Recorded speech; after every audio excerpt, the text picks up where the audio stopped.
Hello, I am from International Scientific Research and Publications. Before getting into today's video, let's discuss about our services. Research paper writing services, journal publications, Scopus, SCIE, UGC CARE, citation boosters, etc. We are also providing patents for all countries.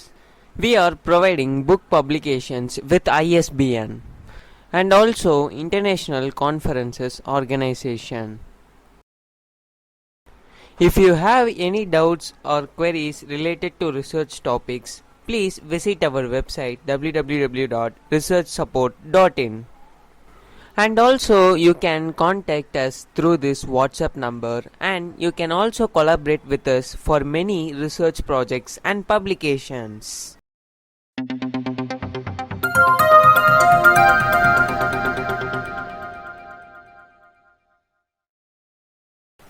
Let's know about what is statistical analysis. It is the science of collecting, exploring and presenting large amount of data to discover underlying patterns and trends. Statistics are applied every day in research, industry and government to become more scientific about decisions that need to be made. Data analysis differs from statistical analysis. Let us know the difference between these two. Data analysis is the process of inspecting, presenting and reporting the data to non-technical people, and the statistical analysis process helps you to gain an in-depth understanding of a large population of data by analyzing the samples. This video is a beginner's guide to statistical analysis. There are 5 steps and I am going to explain these 5 steps so that you can able to understand about the statistical analysis in this video. So let's get into the video. Step 1. You have to write your hypothesis and plan your research design. To collect valid data for statistical analysis, you first need to specify your hypothesis and plan out your research design. And writing statistical hypothesis. How to write statistical hypothesis? The goal of research is often to investigate a relationship between variables within a population. You start with a prediction and use statistical analysis to test the prediction. A statistical hypothesis is a formal way of writing a prediction about a population. Every research prediction is rephrased into null and alternative hypothesis that can be tested using sample data. So you may understand how to write a statistical analysis. And next, let's move on to the second step. You have to collect data from a sample. In most cases, it is too difficult or expensive to collect data from every member of a population you are interested in studying. Instead, you will collect data from a sample. Statistical analysis allows you to apply your findings beyond your own sample as long as you use appropriate sample procedures. You should aim for a sample that is representative of the population.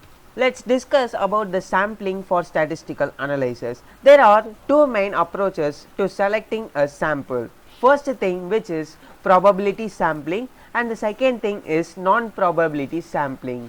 Let's discuss about probability sampling. Every member of the population has a chance of being selected for the study through random selection. And the next thing, which is non-probability sampling, which is some members of the population are more likely than others to be selected from the study because of criteria such as inconvenience or voluntary self-selection. Now you have to create an appropriate sampling procedure based on the resources available for your research. Decide on how you will recruit participants. Will you have resources to advertise your study widely, including outside of your university setting? Will you have the means to recruit a diverse sample that represents a broad population? Do you have time to contact and follow up with members of hard to reach groups? And then the third step, which is summarize your data with descriptive statistics. Once you have collected all of your data, you can inspect them and calculate descriptive statistics that summarizes them. You have to inspect your data. There are various ways to inspect your data, including the following methods, which is organizing data from each variable in frequency distribution tables, displaying data from a key variable in a bar chart to view the distribution of responses, and the third thing, visualizing the relationship between two variables using a scatter plot. And the fourth thing, which is you have to test hypothesis or make estimates with inferential statistics. A number that describes a sample is called statistic, while a number describes a population is called a parameter. Using inferential statistics, you can make conclusions about population parameters based on sample statistics. Researchers often use two main methods, which is estimation and hypothesis testing. Estimation undergoes calculating population parameters based on sample statistics.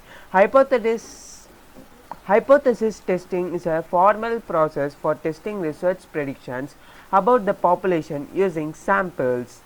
And then the last step, which is interpret your results.